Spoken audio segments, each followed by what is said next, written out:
Good evening అన్న. Good evening. ఏం పేరు అన్న? సురేందర్.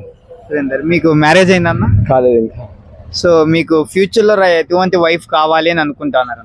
చేసుకున్నా ఉంటా కానీ మళ్ళీ ఎందుకు ఇప్పుడే తొందర ఎందుకని అనుకుంటున్నా.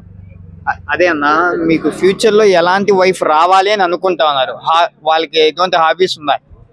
ఏంటంటే మంచి చెప్తే ఈ అమ్మాయి అయితే సరిపోతుంది అంతే. పల్లెటూరు అమ్మాయి అయితే బాగుంటుంది. సో ఇప్పుడున్న సిచ్యువేషన్స్ లో అమ్మాయిలు చాలా మోడర్న్ గా ఉన్నారు కదా, అలాంటి వాళ్ళు కావాలన్నా లేకపోతే కంప్లీట్ ట్రెడిషనల్? మోడర్న్ వద్దన్నా, మోడర్న్ అవసరం లేదు. ఎట్లా ఉన్నా కల్చర్ కి అలవాటు పడి బాగుంటే మంచిది. సో ఇప్పుడు ఉన్న అమ్మాయిలు ప్రతి ఒక్కరు మొబైల్ ఫోన్స్ అలాంటివి యూజ్ చేస్తున్నారు కదా, సో అలా కాకుండా నాకు మొబైల్ ఫోన్ లేని అమ్మాయి కావాలనుకుంటున్నారా, యూజ్ చేసే అమ్మాయి కావాలనుకుంటున్నారా? ఏం చేసినా పర్లేదు అన్న, మనకు తగ్గట్టు కూడా సరిపోతుంది అంతే. అంటే మీరైనా సెట్ చేస్తారా అమ్మాయిలను? అలా ఏం లేదన్నా. సో ఈ వీడియో ఎవరైనా చూసే వాళ్ళు ఉంటే మిమ్మల్ని చేసుకుంటారేమో, అది కూడా చెప్పలేము. ఐ మీన్ మ్యాచెస్ అని చూస్తే చెప్పండి, ట్రై చేస్తాను అట్లా అని. అలా ఏం లేదన్నా, మాది ఓన్లీ యూట్యూబ్ ఛానల్ వరకే. ఓకే అన్న. హలో అన్న. అన్న, ఏం పేరు అన్న మీ పేరు? నా పేరు తిరుపతి అన్న. తిరుపతి. సో మీకు మ్యారేజ్ అయిందా? అయిపోయిందన్న. అయిందా? సో లైఫ్ ఎలా లీడ్ చేస్తున్నారన్న? గడిచిపోతా ఉందన్న. చేసుకునే వరకేమో ఎప్పుడు వేసుకుంటామా అనిపించింది, చేసుకున్న తర్వాత ఎందుకు వేసుకున్నామా అనిపిస్తుంది.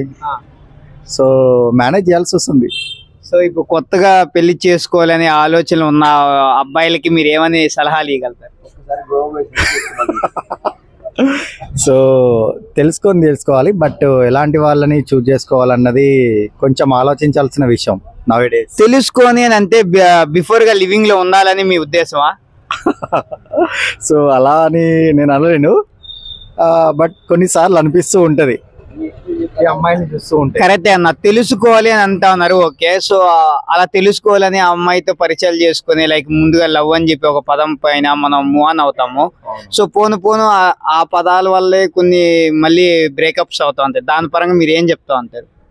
చాలా మంది సో లవ్ అని చెప్తున్నారు, బ్రేకప్ ఇస్తున్నారు, ఇంకోతో చెక్కేస్తున్నారు. పెళ్ళి అంటే లవ్ ఒక్కంతో పెళ్ళి ఒక్కంతో అలా ఉంది ఇప్పుడు చూస్తుంటే జనరేషన్. సో కంటిన్యూ అంటే మనకు ఫస్ట్ నుంచి అంటే లైక్ స్కూల్ డేస్ నుంచి పరిచయం ఉన్న అమ్మాయిని కంటిన్యూ చేసుకుంటూ ఆ అమ్మాయినే చూజ్ చేసుకోవడం బెటర్ నా ఆప్షన్. కరెక్ట్ అన్న, మీరు చెప్పేదానికైతే ఇప్పుడు ఈ మధ్యలో ఒక మూవీ వచ్చింది బేబీ అని.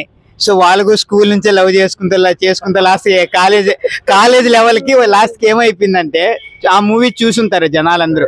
సో ఆ విధంగా ఉంది ప్రజెంట్ సిచ్యువేషన్. దాని పరంగా మీరు ఏం చెప్పాలనుకుంటున్నారు? అంటే మీరేమంటే లైక్ స్కూల్ నుంచి ఆ అమ్మాయిని వదలకుండా లవ్ చేయాలని మీరు చెప్తారు, కానీ అమ్మాయిలకు అంత సిన్సియర్గా ఉన్నారా? ఎగ్జాక్ట్లీ మీరు అడిగిన క్వశ్చన్కి అమ్మాయిలు అయితే సిన్సియర్గా లేరు ఫస్ట్ ఆఫ్ ఆల్. ఎందుకంటే అతను ఆ సినిమాలో కంటిన్యూగా చూసుకుంటూ వచ్చి మరి అంటే నాకేమనిపించింది అంటే కొంచెం అమ్మాయికి లీనియన్స్ ఇచ్చాడేమో అని చెప్పేసి అనిపిస్తుంది ఆ మూవీలో. సో అందుకోసమనే సో ఎక్కడికైతే మనము అంటే end of the day degree దానికి వచ్చామో అప్పుడే అమ్మాయిని పెళ్లి చేసుకొని సో ఇంట్లో హౌస్ వైఫ్గా ఉంచుకోవడం బెటర్. బయటికి వెళ్ళకుండా చూసుకోవడము, ఐ మీన్ వాళ్ళకి ఏం కావాలన్నా నీడ్స్ సో ఇంట్లోనే ప్రొవైడ్ చేయడము. సో అమ్మాయికి మీరు చెప్పే ప్రకారం అయితే ఆ అమ్మాయిలకి ఫ్రీడమ్ ఇవ్వకూడదు అని చెప్తారా పెళ్ళైన తర్వాత? ఇవ్వాలి, 100% ఇవ్వాలి, బట్ కొన్ని లిమిటేషన్స్ అన్నాయి. అంటే వాళ్ళు సెల్ఫ్గా పెట్టుకోవడం బెటర్ అమ్మాయిలు. అదే అన్న, ఎటువంటి లిమిటేషన్స్ ఇవ్వాలనుకుంటా ఉన్నారు? సో అది నేను చెప్పలేను.